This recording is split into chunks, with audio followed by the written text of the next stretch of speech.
Before I let you go, I want to have a chat around everybody's least favourite 3-letter word, and that's VAR. I mean, the one that sums up the entire season, Joe, to me, is Patrick Bamford's pointing of where he was. That, to me, that was the line where I just went, I was going to say that, Joe, as well. I was going to say that. I was fuming because the word's football. It's football. Yeah. I don't even think that. It's more the case of like if he had shorter limbs, it's like he's been accosted for being a bit lanky. Do you know what I mean? Like if it was me, my arms are shorter, I probably wouldn't have been offside, and that's the madness. Like it's crazy. I think. Point where that's natural, isn't it? You can't point with your head. Exactly. That's what I mean. It's a great goal as well. It was a decently worked goal, to be fair. I don't think. Look, VAR's here to stay, and I think it's more. I suppose with it, it's more the rule makers. Do you know what I mean? I suppose. Look, if he's offside, he's offside. But what?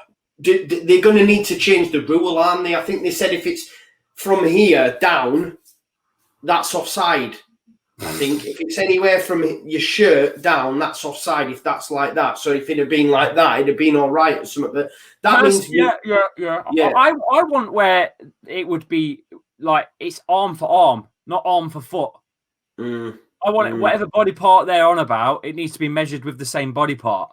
If that's how picky they're going to get, then make it fair. Yeah. Another ridiculous one, Lee, and again, bringing it back to Liverpool, was Mane. I mean, it seemed to me like they were trying everything possible to find an angle, a way to give that one off. And of course, I'm biased on this. Of course, I am. Of course, I'm going to think that was a valid goal. But is it, Lee, is it the system or is it the officials that are the problem? It's a learning curve, isn't it? I mean, it's a new system. It's put into play. It's been around, now, how long is it now? 14, 15, 16 months it's been in? In the Premier League, this is second season in, so about 18 months or so. Yeah, it's still got a long way to go before it's perfected, and I'm pretty sure they're still going to change the rules of the game around VAR, not the other way around. Sorry, but that's how it's going to go. I think it is the rules, like it's the lawmakers and it's the officials that are changing them laws. If it's not broke, don't fix it. Like that stupid handball rule they brought. I don't even know what it is anymore.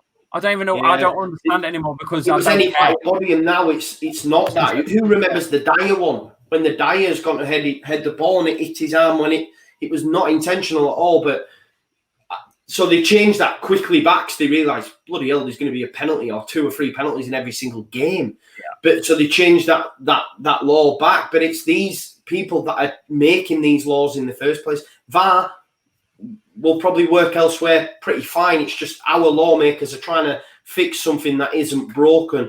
Ultimately, it's not the system. It's the officials and the law and the people that are making the laws that VAR has to abide by. But then again, there's again, what's the point in VAR if you are going to have another... So, Craig, you could do it one week and have a totally different interpretation to what I would. This is the frustrating thing is where, like you take, for example, I think it was Roberts against Danny Welbeck, was it? The kick... Brighton, was it Liverpool Brighton when they got the penalty, or was it Man United? Sorry, I can't remember. But what I'm saying is it was right. Like Roberts got pulled up for one for foul the week after. Paveda had a similar sort of situation, and it wasn't even looked at.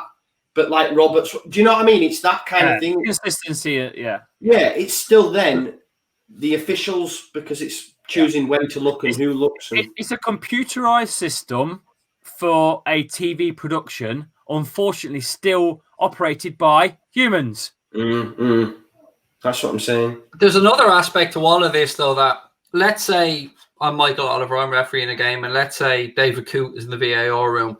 Is there this thing, Lee, where they don't want to overrule their mates or they don't want to go against one of their own decision? Do you think that that's a fair thing to put out there, or do you think that's just fans making it up? No, biased and all that.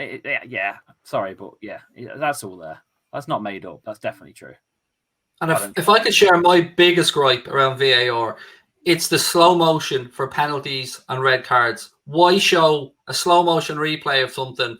Because everything looks more deliberate, Joe, in slow motion. Everything, a handball or a tackle, everything looks more deliberate in slow motion. And I'm led to believe that when this was brought in, I think IFAB, the people who make the rules, said that they don't want these decisions, red cards and penalties, looked at in slow motion. Look at it in real time. If you have to examine something that much, you're going to find what you're looking for, Joe. Yeah, exactly. 100%. You bang on, mate. And it's not...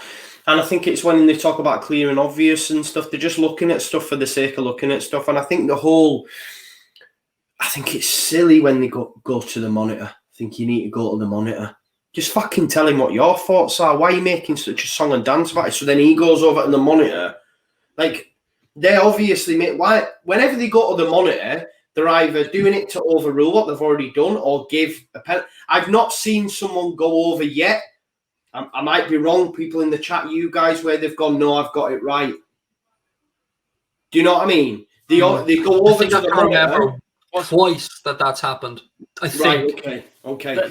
And that's probably from 100. Yeah, this is what I'm saying. It's normally to say, oh, I got that red card wrong, like Derby won at the weekend, or, yes, that's a definite penalty. I think it makes a bit of a song and dance about it, me, to be fair. It does me head in. And Lee, what's your take on the slow motion replays? Well, if I throw a punch and it goes, and I'm throwing it in slow motion, it looks a lot different to me hitting you in the face straight away, doesn't it? Let's be honest. It looks far more deliberate. Absolutely, everything looks more deliberate. Exactly. Come here, Craig. No, slow motion stuff's got it. Just elaborates it and just accelerates it into social media toxicity that social media is. Twitter just loses its mind, doesn't it, when it's slow motion? Is there any shout, Joe, to almost go to an NFL style, hearing what's going on between VAR and the referee, and the referee literally turning on a microphone and explaining the decision, like you do in the NFL when the referees stand around? I was about to say that, Craig. That's what we need as well. I would love it. You get it in rugby league as well. Like the referees are mic'd up, so you can hear what the players are saying, and I don't know why it is, but if you see the way the referee refs a game in rugby, like there's no back chatter out because they know, like it's all on camera, our refs take a lot of heat, and sometimes can get decisions swayed because of it and that. And it would be nice, accountability. I think as well, it'd be nice to see if an error is made, why that then referee can't be questioned after the game as to why he made that decision and why we can't be privy to that. Do you know what I mean? To be fair, though, the culture that's been built, though, over the years where we're allowed to argue with the referees, that players get in the referee's face and stuff. If that was in rugby, that player's off the field. True. You ain't talking to me like that at all. There's loads to change in football. If we could talk about this all day.